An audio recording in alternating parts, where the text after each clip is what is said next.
Yeah, what's up guys? So magandang umaga. Nandito tayo sa may Marilao ngayon. Test natin tong R15M. So yan, may dalawang speedo tayo dito. Yan, speedo ng R15M. Ito nasa gitna na to. Then ito, meron tayong GPS na speedo. So compare natin tong dalawa kung alin ba yung mas accurate. So dito sa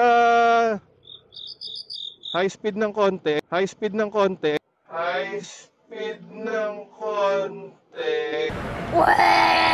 na! Gagamit tayo ng track mode na R15M para mas ma-maximize natin yung pinaka RPM niya. Yeah, boy. So yan, naka-track tayo ngayon ng street. Naka-mode tayo ng street yan. So i-mode na natin ang track. Yan, long press lang tayo dito sa may baba.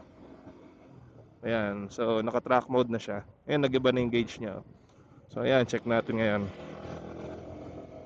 So try natin yung difference sa high speed ng R15M dito sa pinaka speedo saka sa GPS.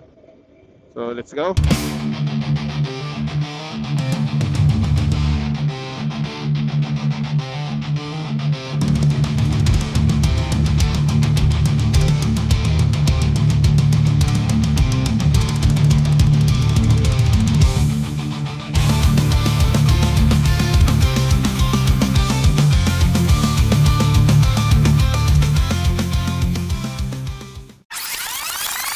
So yan, kaya muna tayo ng go to overload dito.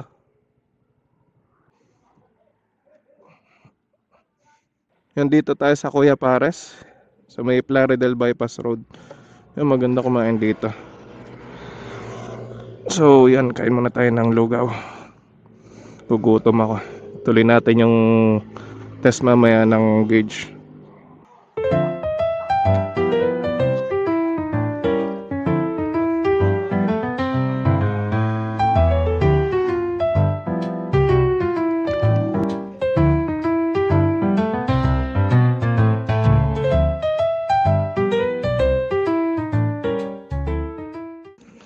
Yan, so okay na. Busog na yung rider.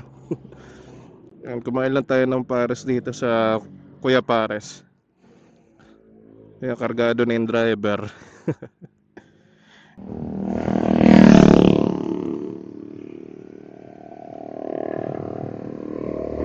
So yun, back on the road na ulit tayo. Yan, okay, kargado na yung driver. So let's go.